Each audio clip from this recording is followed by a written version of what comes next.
The Dragon Weekend.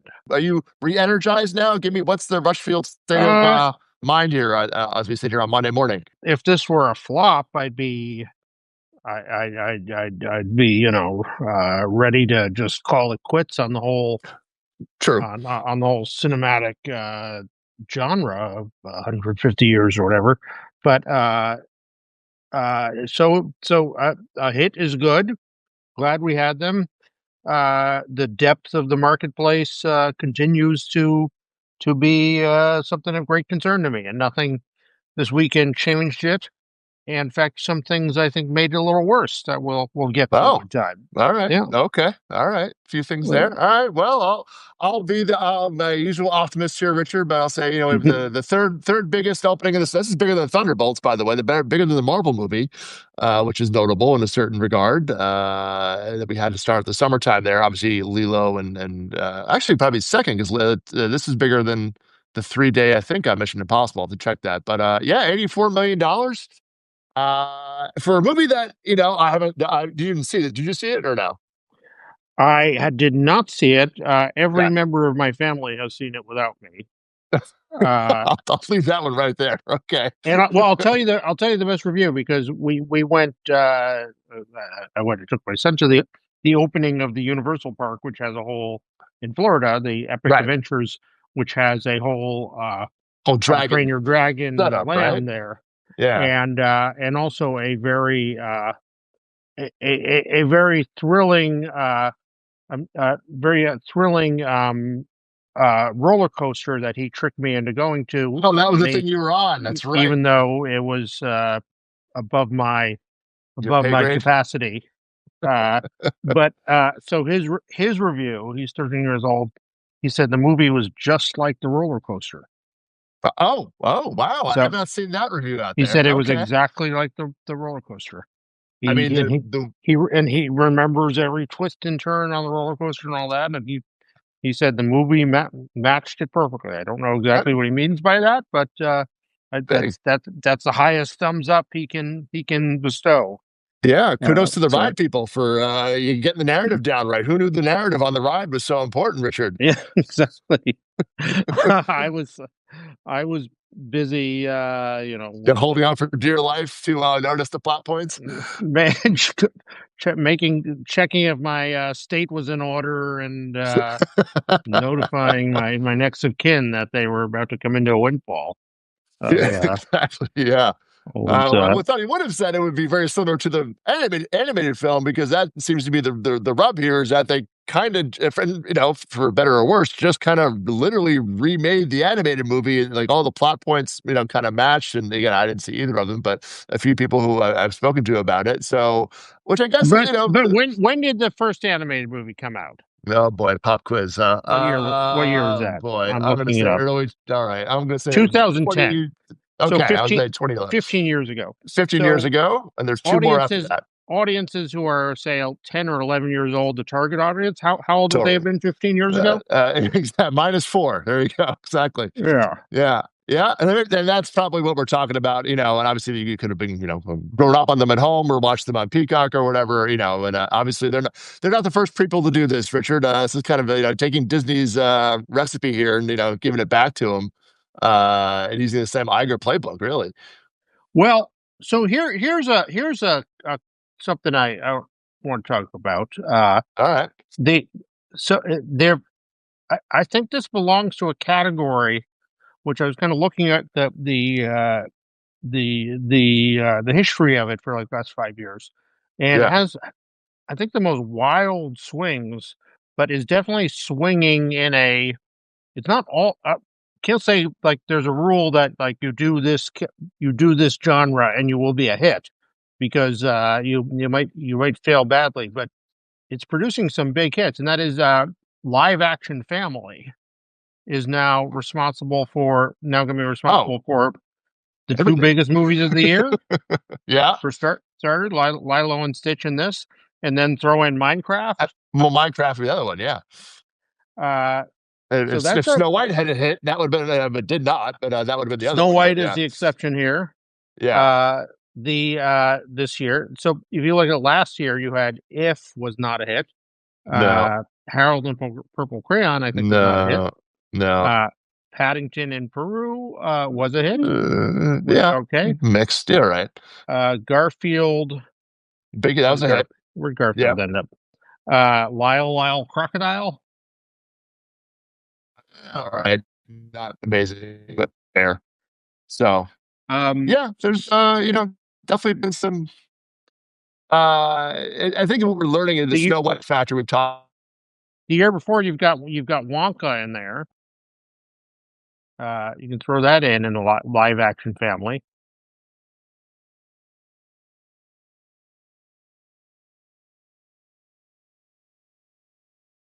Sean, I'm afraid I'm losing it right around the we lost you. Can you? So what? The last thing I said was you can throw in Wonka there.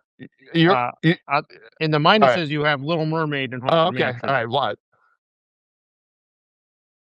Yeah, Little Mermaid I would call mixed, but not. It wasn't Aladdin, but it wasn't Snow White. I guess I would put that, kind of in the middle there. I think that was about 600 million globally. So, yeah, and Wonka, big hit. So, yeah, that's true. But I think, but it's only there's a subgenre to this, Richard, where I think it's just, it's just kind of remaking new animation. Like Wonka is that's an old property, and Snow White obviously was old, but like what's hitting. I don't know. This is where, and the Little Mermaid, maybe you can kind of argue this either way on this, but yeah, is all like anything in the past. I'm going to go back. We'll say 20, maybe 25 years. Like that's kind of your time horizon. And even Little Mermaid is, you're going back in the almost 30 years there. But if you're going to that again, that millennial nostalgia period, I don't think there's been I'm trying to think out loud, think on the fly here, but I can't think of a miss of, Aladdin, huge, massive global hit, with the How to Train Your Dragon, Lilo and Stitch, Moana. Obviously, they're going to have the live action coming. They did the animated thing, but they're going to have the live action coming next year, I think, with The Rock. So that's this area where it's like, just like I'll go from 2000 maybe onward, Richard, the past like 20, 25 years is like I can't think of a real, and please in the comments if I'm missing something, a thing that's missed. Again, Little Mermaid being the one, but even that, 600 million still pretty good for that kind of a movie. So yeah, this one is definitely just continuing that. And then Universal's making two more. They're doing the second and the third live action as well. They're doing all three, Richard. So, yeah, doing these in live action feels like something when you do it right. Yeah, it makes it. That's what they all say. You take the familiar titles and you do something that feels different and new and everything. And on the other end of the spectrum, Ryan Coogler's Rocky series was sure. The Creed series was a example of that. But Richard, the thing we're not saying, the one thing we need to keep this going is you need to have fresh animated movie hits, because eventually you will have done them both twice and then you will be out of, supply. So the thing that keeps this thing going, How to Train Your Dragon was an original film in 2010. That was no IP, so like you need to take your swings here, waiting for, I know there's a live action Minions movie to be made, but we're kind of running out of IP here to a certain degree, I think, Richard. Well, that brings us to that brings us to our next weekend. I was going to say this, but let's dive into it right again. Let's dive in. We have Elio coming up. I think I'm not allowed to say what I thought of it. You did see it, but yes, I did see it. I didn't hate it. Okay, we'll leave it there. No, I don't have bad things to say about it. Let's just say that. Let's just say that under the threat of embargo. All right, fair enough. But you and I were looking at the history of original animated titles, and the last I'm going to put this to you as a quiz, even though you know the answer. Yeah. Because we came up but pretend you don't know the answer and and scratch your head and think about it. Right. When was the last? Or we'll put it to let's see if our commenters can do it. Yeah, that's what. When was the last totally original animated film that was a unqualified, without asterisks, hit? Right out there, right? Which is the category that Elio is going for. Yeah, that's the last time that happened. Who can Who can think Anybody? that? Any guesses? Yeah. I It think we've wasn't all in to figure this one 2000. out. We'll start counting down. It wasn't in 2022, 23. Yeah, It well, was. keep going. You have a It while to go wasn't in on this one, Richard. 2022. It certainly wasn't 21 or 20. Nope, and it wasn't 2018 either. No, keep So yeah, going. you've got to go back to 2017 and Coco. So that's Yeah, 9 years ago since there was a totally original eight, uh, yeah, li- 8, 9 years. live action film that was a unqualified hit. And Yeah, Kanto could have gotten to that, but it was a yeah, complicated release question. So yeah, not. yeah. Uh, And that's but the that thing. I mean, because I mean, you're talking Pixar, but Pixar, who has the juice to do this kind of thing? And, DreamWorks Animation, I think, has taken a few swings. Illumination had Migration, which did okay, but was nowhere near any kind of a Coco sized hit. I think the Minions don't count. So, yeah, like going back to like who are the main, provider, and Sony's kind of given up on their. I think they're reinvesting now, but they've sat out animation for a while now on the feature stage. So yeah, you're talking Pixar, DWA, or Illumination, and and all these movies. I mean, Frozen was once an original film. It was yeah, exactly. Despicable Yeah, Me was once an original film. It was you have to what take your swings. Yeah, all these things were once original, and put all this stuff into the system there. But yeah, yeah. I mean, you think of the difference between launching Lilo and Stitch, Lilo, yes, yes. and How to Train Your Dragon, and launching Elio. And it's just like, I mean, I don't think best hopes for Elio. I don't think anyone's forecasting a similar trajectory or Oh similar no, launch. I mean nowhere near it. Yeah, And, yeah. and the difference is, this IP. But Yeah, it's finding, it's getting that hook, Richard. And I don't, again, you can't really speak to Elio at this point, but little boy goes to space. I think is kind of the gist, right? Is of the plot, more or less. Gets abducted to a degree, right? I mean, you look at the Toy Stories, the big year toys came alive. Like the Minions. I mean, just when we had Minions, which took off, and that was their hook or their thing. And this one, it's hard to. What is Elemental had at least. I mean, that was a kind of a midway hit. I didn't quite get there. Back to movies that eventually did I think about 450, maybe $500 million, but not an unqualified hit like Coco, which I think was $800 million. But Elemental had the elements, but that marketing was a little jumbled in my opinion. So yeah, that's finding that hook is a tall task. Don't get me wrong, but yeah, I mean, um, I think the great Pixar films, they focus on a really clear central sort of yeah, moral dilemma, like all the great animated film, like sure, right. Not just Toy, Pixar, right? Yep. Toy Story is the boy's getting too old and he doesn't want to play with his toys anymore. It's Yeah. Frozen is why doesn't my sister want to play with me anymore? Like Right. Right. you look uh inside out. It's like why do I feel like I don't fit in anywhere? Yeah. Yeah. Everything. And this, I will say, has a similar, very clear kind of moral story at the heart of it. Look, this Uh, it could take off, Richard. Again, Elemental opened pretty about where this number is looking at, kind of at around 30. And again, it took the word of mouth was great. So again, maybe this opening weekend on Elio, we'll have to give it some time to see how it plays out. But it's certainly not going to open to this. Pixar's done it again. I don't know that number is going to be the headline that comes out of it. So so what do we give Disney like extra credit? Do they get like 2 grades up in whatever the result is for Elio for trying to for walking to the face of this buzzsaw? they certainly get goodwill. I will put that out there. Is they're taking swings, and that to me, I do give credit for people taking swings and not just doing the fifth or sixth or 10th movie the same thing over and over, which is fine. But yeah, you do get a little bit of a leeway there, and we'll see what again. That comes down to the quality, Richard. In the end, this lives and dies on what do people think of it? I said Elemental did not open big, but people loved that movie. And it was huge on Disney Plus when it got there eventually. That has built its own, we'll see if they do any more with it, Richard. So yeah, I'll give it a little goodwill and a good thought. The opening number may not be great, but that's a movie that lives and dies on word of mouth, I think. So if that becomes a movie that you must take your kids to go see, it was so great, and then fantastic. If it doesn't live up to that buzz, then that's the way it goes. Welcome to the movie business. That's the way it goes. So that's the Um, way I would go.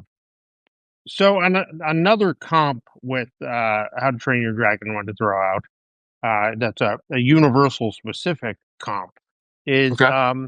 they know how to do a movie that's like big monsters all over the screen. Oh, Like, interesting. like the that we're coming up on what number Jurassic movie is this? 9, 8? I am not the first. I'll go They don't. 8, but maybe it's they kind of go in threes. So I'm going to say this is 9, but don't count me in on It's that. number 3 of the third series Yeah, or the third something. trench or something. Yeah, yeah. But yes, Uh, dinosaurs, big monsters. Yeah. and they and and once again, it's like, all right, well, now they got a fish dinosaur. So Hey, listen, bring it on. That's it. but they know the power on the big screen of like great big beasts lumbering around. Yeah, Uh, it's interesting. I mean, no one's going to Jurassic because they want to find out what happened to that scientist and who Yeah, was not getting along 100%. with his daughter or whatever the Yeah, how'd that work out with their dynamic? I don't know. Was yeah. the real hook there? Yeah, yeah, Okay, going down the thing. So yep. so Lilo and Stitch. Why it's clearly spelled. I mean, I Oh, get don't get me. I'm not getting into this. Trust me. Yeah, I'm. This is not the my spelling genre. is unambiguous here. I don't Yeah, know how this happened. there's probably some backstory. But there's plenty of family audience out there, and plenty of, that stays at number 2 and takes Yep, another 15 million on its 4th weekend. So not bad. On a weekend where uh, you had competition in the family genre too, which should note. So again, still doing that kind of number, and with Dragon doing 484 million. yeah. At number 3, we got great news. A comedy breaking through. They the laugh riot Uh-huh. of the indie world, Yes. Materialists, just had audiences splitting their sides, Uh-huh. and so this is my I saw the Materialists. I'm not going to review it Yeah. here. If you care what I think about things, follow me on Letterbox. Yeah. Uh, but Yes. I can say uh, the comps, and I saw you put this up too, up to 500 Days of Summer are Right. insane. There is not 500 Days of Summer is Not a comedy either. That's not a funny movie. it is whimsical, and she's playing the ukulele in the park, and uh Okay, but in and the end, it's about a breakup. It's a romance about relationships. it It's has actual laughs and funny and meet cutes and all right. I think you need to rewatch 500 Days of Summer, Richard. I don't know that maybe but it has musical elements. It has whimsy. Yes. Would I call it a comedy? Ha ha. Split my sides movie? Absolutely not. Other on than the how dark emotional humor is. scale, it's kind of this is a somber, dark drama that I mean, It's a, it's not just it's not just drama. It's like a somber drama. It's like a somber, depressive, like almost nihilistic. Like it comes around. I mean, the entire film isn't. Well, it starts out sort of is making a case against matchmaking, which I didn't know was a oh, debate yeah. that Well, we it get still in it. exists, put it that way. But then it kind of makes a case just sort of against romance. It like just sort of makes a case that like she makes a big speech about why why that people just shouldn't get into relationships. That's the most convincing part of the movie. I have to say. Uh, so A24 selling this as a we here in the comedy trenches are Ah, uh, are doing all we can to try to resurrect this genre, And I'm glad that someone thinks it has enough juice to it to want to market something as it. It doesn't help our cause to when people go to what was sold to them as a comedy um, is a somber, dark drama. No, Um, there are some laughs in the movie, I will say, but not anywhere near. Yes, the tone of it, you're right. there were some we had our weekly all hands meeting that we do at the Ankler, and that Yeah. had some laughs too. I No, wouldn't. I would not call it a com. I blatantly say that. I said anybody show for a rom com will not, and I had a B minus cinema score, which again, probably I think, I'm on agreement with you on that. I think it's a very good movie. I mean, we split, I think, over, we're doing a Sister Lieber on the quality. But yes, of course, anything to say this is a rom com, like, no, like it's romance or, it's about relationship. It's a relationship drama, really. Richard, you want to put a thing on it? That's probably the genre I'm Yeah. putting it. Which I understand their dilemma, because if you were Yeah, I to, mean, right. what are you going to do with that? How do you sell this thing? Yeah, In this right. market where nobody goes to indie films, say like, oh, we got a serious relationship Yeah. drama. I mean, that's a tough sell, but Yeah. And I think, because this is Celine Song's second film, and her other film was also a drama about relationships, her previous film. So, and that I think did maybe 10, 12 million, maybe 15 US, and this opened to 12 million. So again, Richard, like, if you're going to go, that was a serious, think about past life, previous love, the current, it was very much no calm in that either. So I think that from a marketing point of view, you took that point of view, and it did, again, $12 million, pretty good number for, for that, which from an A24, it's the third biggest opening in but A24, Richard. So you're paying three marquee level stars salaries, and past lives had yes, much up the scale there. Yeah. The budget was 20 million on this one. So yeah. But the But week two on this, I'm very curious to see what the week two is on this one, Richard. That's what I'm curious. We're I'll curious just say about. I appreciate them making small dramas and supporting small dramas. Yeah, And again, I loved it. I certainly understand the dilemma trying to market them. Yeah, But but I hear your comedy quest, Richard. But we have a new Naked yeah. Gun trailer out today, by the way. Go check it out if you haven't seen it Oh, yet. So yes, so Naked Gun is that's our big hope, Richard. August 1st, we will have a very, very special Monday morning quarterback on that Monday yeah, afterwards. with So. a special edition, we'll review Special edition from the movie. State of Comedy. Yeah. Um, Hey, what else we got here, Richard? What we do got so Mission Impossible. How's that comparing to the last one? Yeah, it's it doesn't have the wake of Barbenheimer, so the US number, we're a good 15 million above, where MI7 was at this point, but it's below, it's about 15 million below Fallout, which is the biggest movie of the franchise. So again, fine. It's a 500 and let's say call it 510 million global, and out a little close to 600. But when you spend $400 million on it, again, I think there is a future for these films, but nowhere near at the price that that they're making them at. So, But let's just find out, 15 million above a movie that was considered a catastrophe. That was written up as a not catastrophe. great. I mean, you're doing better than it, like great, but you're not, So either catastrophe was overstated, or the right, pick your, or the success of this is again, what have Mission Impossible movies done? These movies have never made $1 billion. That's never happened. So again, like, what is the DNA of this franchise? It's like, yeah, you're good for 600 to 800 million. If you're 800 million on a great upside, and on the low side, you're at 550, 600 million. Plan your budget accordingly, and it just hasn't gone that way. So, it is what it is. Not a failure in entry. $600 million, not bad, for a movie, but just, again, for the budget, that's where it gets to be a problem. So, but that'll go off into the sunset. So Ballerina had a big yeah, this is the drop interesting one here, Richard. Yeah, we talked a lot about this movie last week, so not a lot of word of mouth there. Down 62%. But it's closing on 100 million worldwide for an original film without a marquee action star. Well, it's from the world, yeah. From the world of, yes. From the world of, and Keanu was in that marketing, but yes. We're all from the world of John Wick. I think we are. That's a very, yes, exactly right.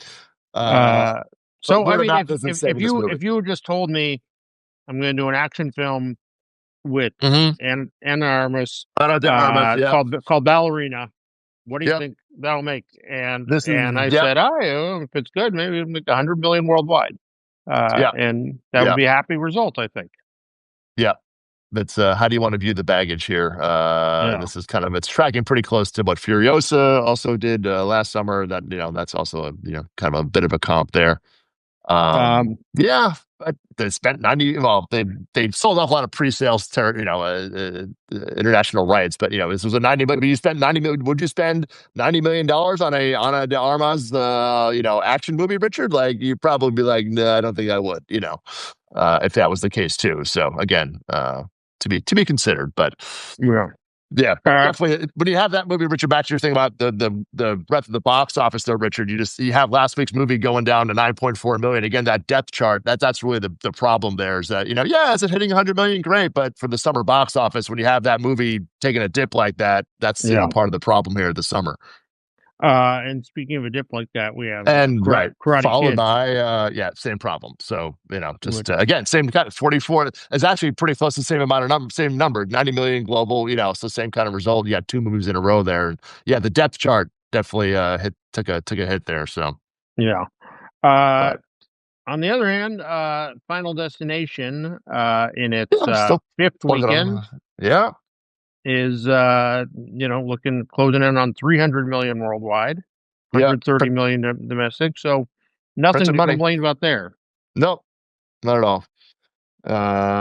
They did the Wes Anderson movie, which is not doing. I don't know how you evaluate box office there.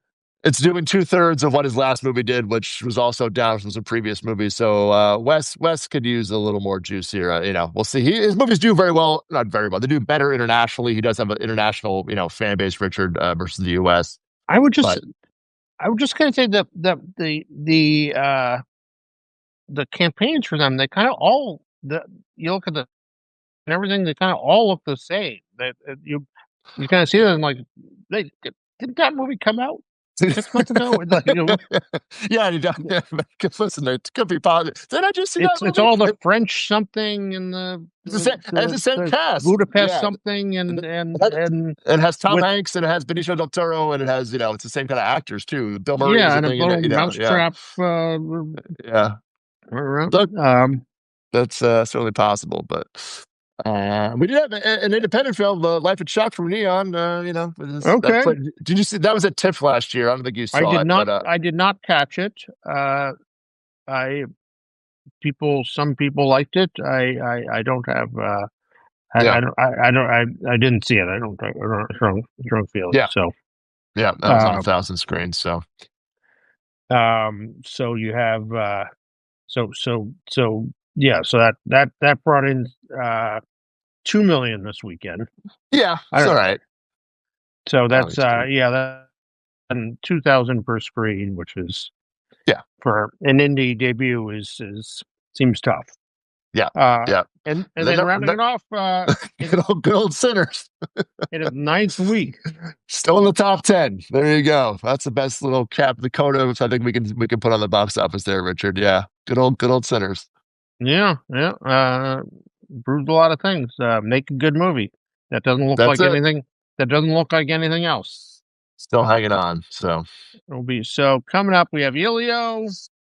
And 28 years later, which I'm going to see tomorrow night, actually. So I'm excited to check that out. So new Danny Boyle, major filmmaker, so. Yeah. Bride Hard with Rebel Wilson. The Rebel Wilson movie. Yeah, that's got an independent release there. Yeah. And a documentary about Marley Matlin. So, all